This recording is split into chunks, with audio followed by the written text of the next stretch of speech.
Hi everyone, it's Cindy, and I'm back with finally, the long-awaited colonial books.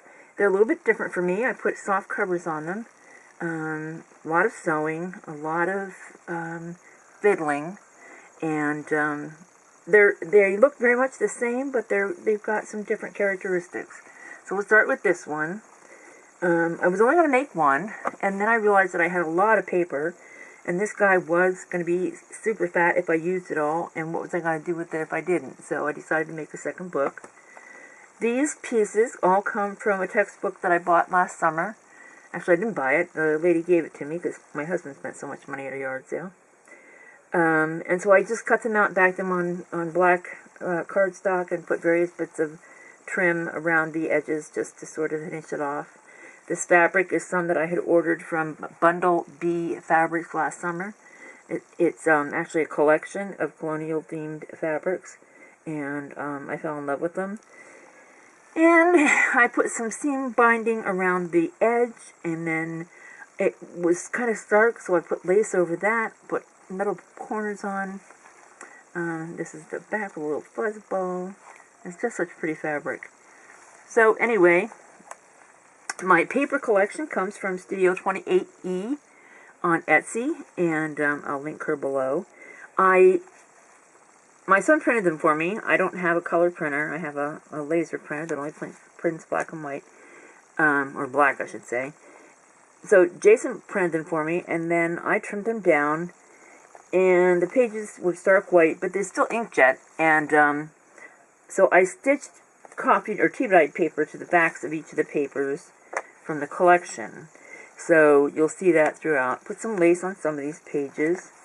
A little pocket I made using a die from Tim Holtz and some lace from Ooh La La Crafts, I believe. And just a tag that I threw together, collaging bits and pieces. And so there, that goes there. Some tea-dyed paper. I did no stamping or stenciling in this book. The papers were highly decorated. Here's a little patchwork type pocket I made. It's quilted, and both of these are from books that I had. No, this is from the collection. This is from a book. Just some paper from the DCWV Maps and Ledgers and Text, I guess is what it's called.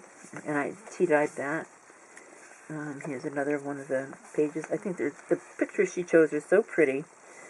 Both of these are from the collection. Little tag tucked in there. She's got a little butterfly here. This is all where you can see it. A little envelope that I tea-dyed, and I split the flap so it can go in. That could be, sewn into the book. This is one of my little coin envelopes I made from wallpaper that I embellished up. Have it paper clipped on there.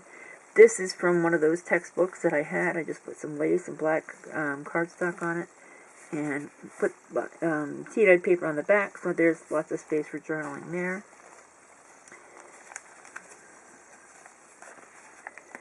And like I said, she has lots and lots of embellishments on her papers, so I just didn't feel the need to do any more. I wanted it to be about a space for writing. So put a little pocket here and put some lace on there. Another tag that I collaged, and this one says Hope. I tried to choose words that I thought represented the grand adventure that was the United States.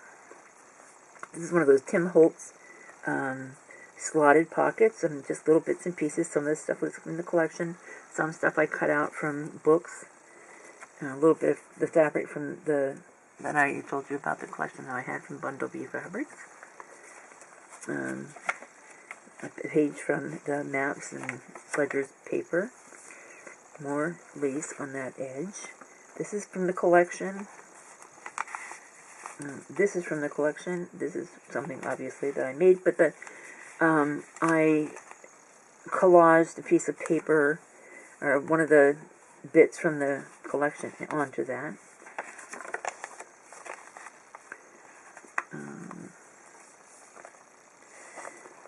I found these two in one of those textbooks. I just loved it, George and Martha in their advanced years. And so I thought they needed to be flips on this page. This is the center. And so each of them sort of flip out like that.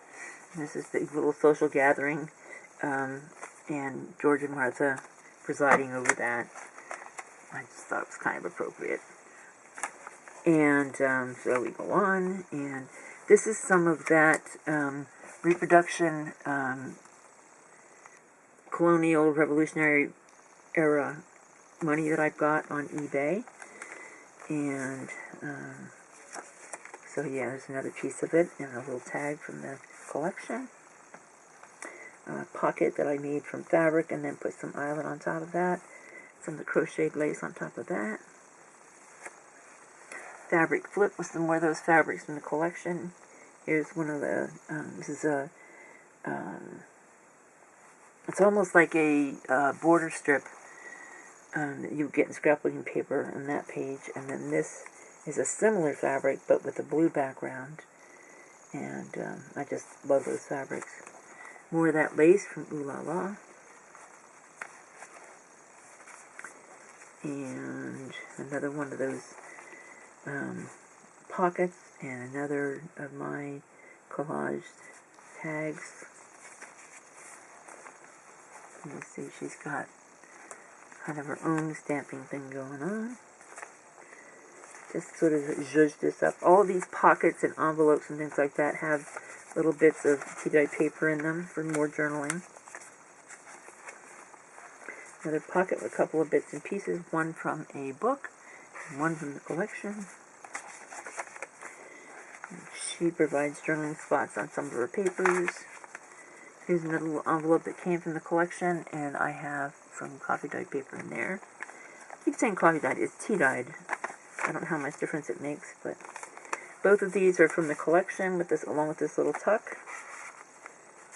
And it was interesting when I started thinking about what, and then I had some larger pieces that I cut out from books, and I didn't want to not include them, so I mounted them on black cardstock, put tea-dyed paper on the back for more journaling, and tuck them into these pockets. And on this side, in this pocket, there's a map that's actually of Mount Vernon.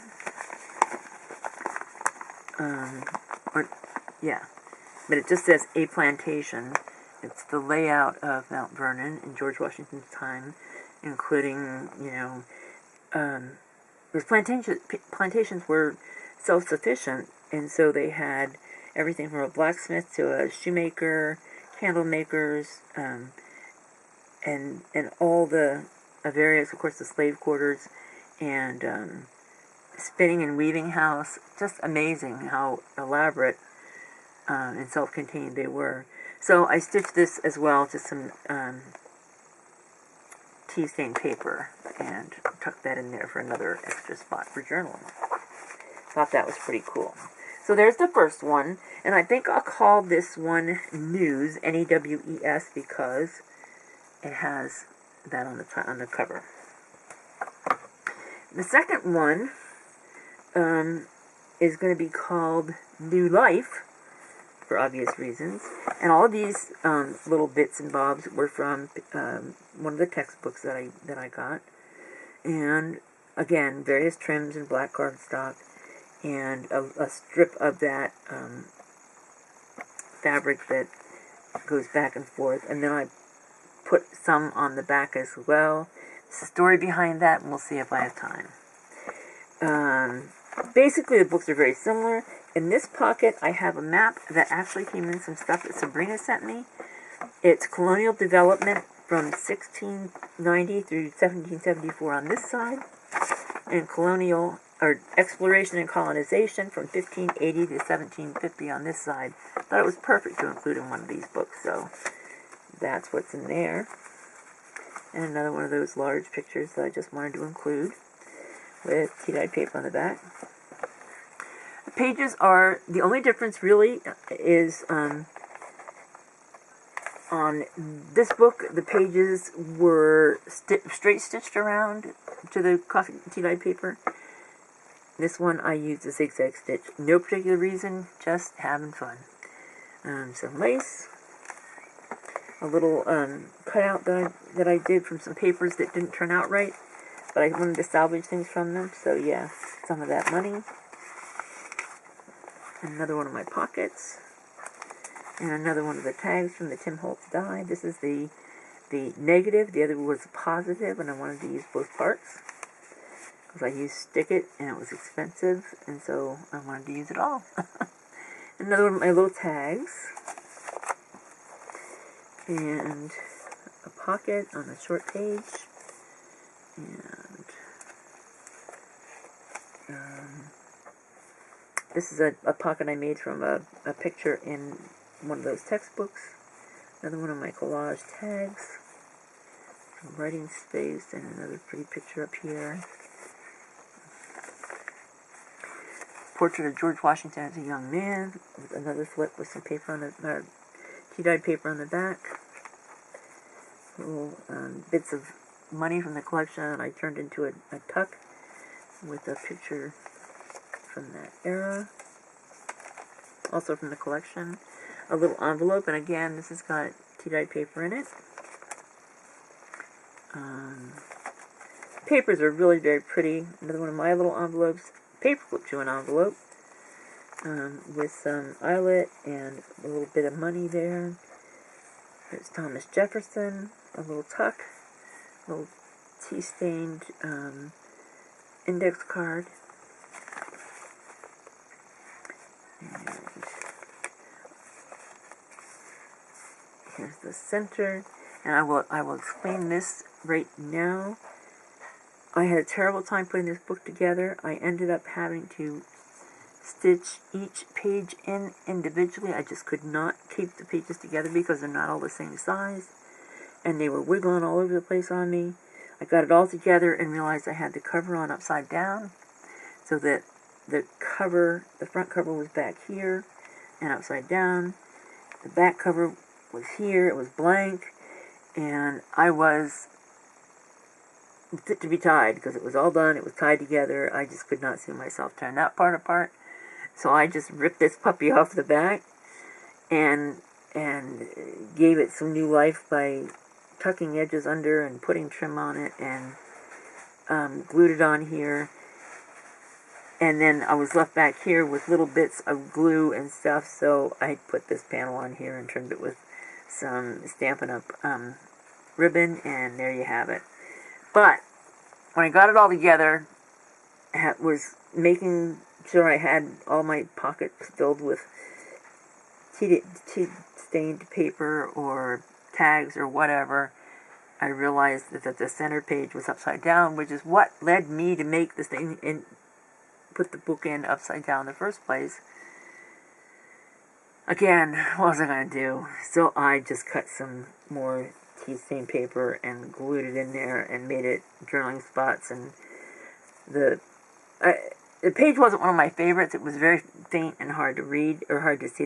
It was actually a full page spread of a picture of the family kitchen, and it was difficult to see. So there we go.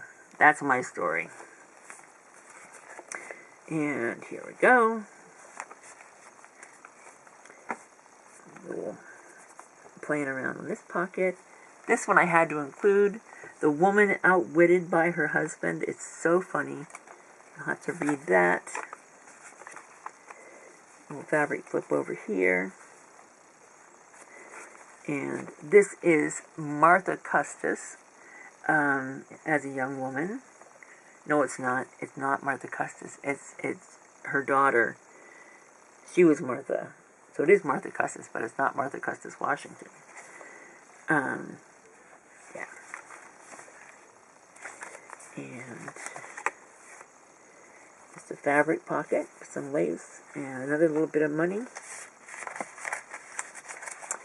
And a tag that says Dream. And Lots and lots and lots of space to write.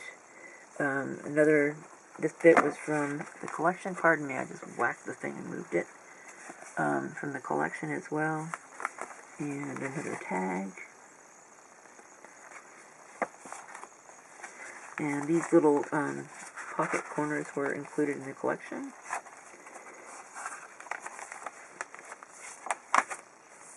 Another one of those quilted pockets that I made. And that's it for that. These two things over here, these long pictures. The Philadelphia Harbor and James Fort, which became Jamestown, and there we have it. So, yeah, those are my 2 colonial books. They'll be listed in my shop as soon as I get the photos taken and get them up there, and yeah, so please like, subscribe, comment, come back, and thank you.